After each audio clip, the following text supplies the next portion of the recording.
So it's 5 a.m. in the morning, okay? And I'm sleeping peacefully. Then the alarm goes off.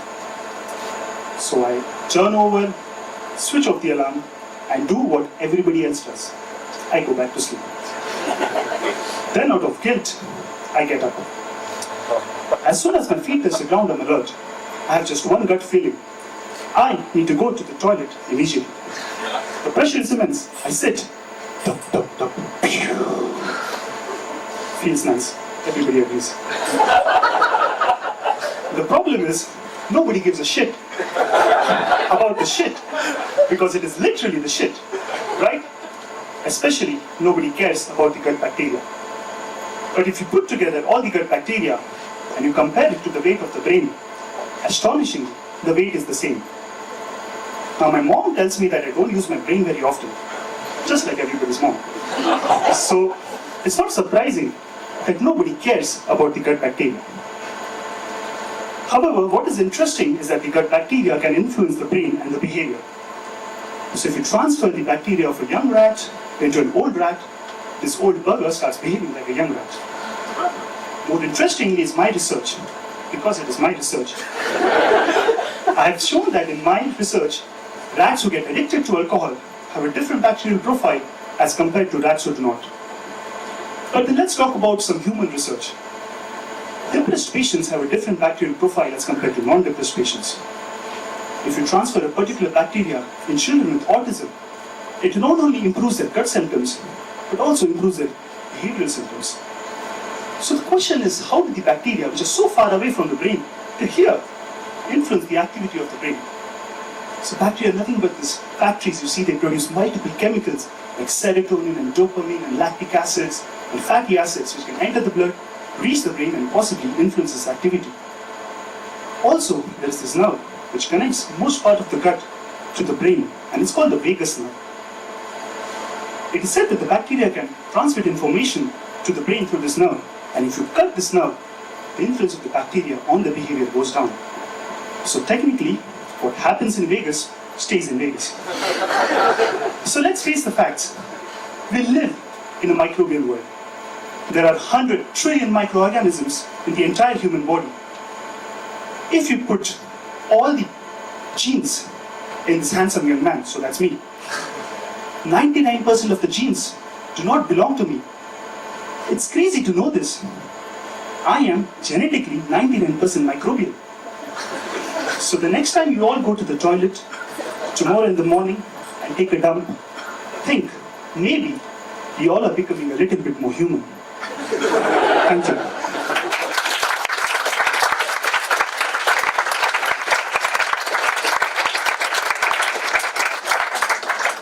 Thank you very much, Odit. So you gave us a very interesting tour d'horizon. But what I'm interested in now, in a bit more detail, what is your research focusing on? I didn't quite get that. Yes, so I work on 2 lines of research. One is to identify what makes certain people more vulnerable to get addicted to alcohol. So almost everybody drinks, but not everybody gets addicted to alcohol, right? So there are certain people who might be more vulnerable to getting addicted to alcohol. So right now what I'm looking at is there a pre-existing circuit level differences in the brain, or are there pre-existing gut microbial differences in these people which can make them more vulnerable to addiction?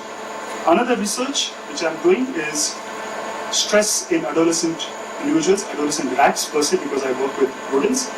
What I've seen is that if you stress rodents in their adolescent age, their gut microbial profile changes, and also there is a change in the behavior. They become more impulsive, and there's an increase in the vulnerability to become addicted to alcohol and cocaine. So now what I want to see is that, is this the trigger in the gut? Because a lot of research is now being done. Like there has been a recent research which says that Parkinsonism basically begins in the gut.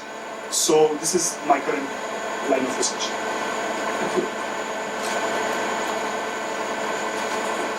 So it has been reported already that if you get the blood from a healthy mouse, for example, and then you inject it into an old or even Alzheimer's model mouse, there are rejuvenating factors in the blood that makes the Alzheimer's model animal become better. Yes. So it's not surprising that the gut bacteria will also make favor for patients.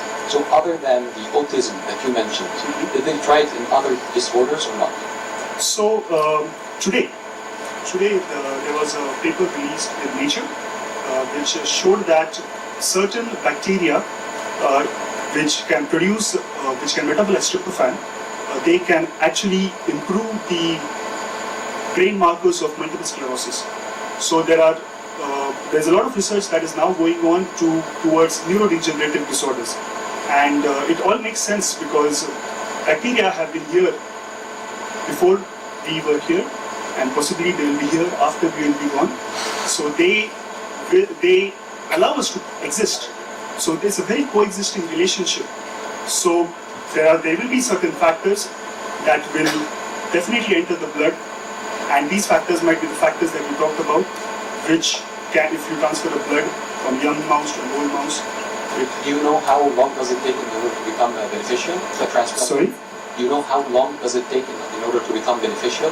So there's one very good line of treatment that is currently being used, not for neurological disorders, but there is this condition called pseudomembranous enterocolitis, which is increased bacteria called Clostridium difficile, which increases if you take antibiotics. And it's a very life-threatening condition. Very few antibiotics actually can treat it. If you transfer one dose of fecal transplant, so it's called microbial fecal transplant, it prevents the growth of the Clostridium difficile and helps in survival of the patient. Thank you so much. Thank you.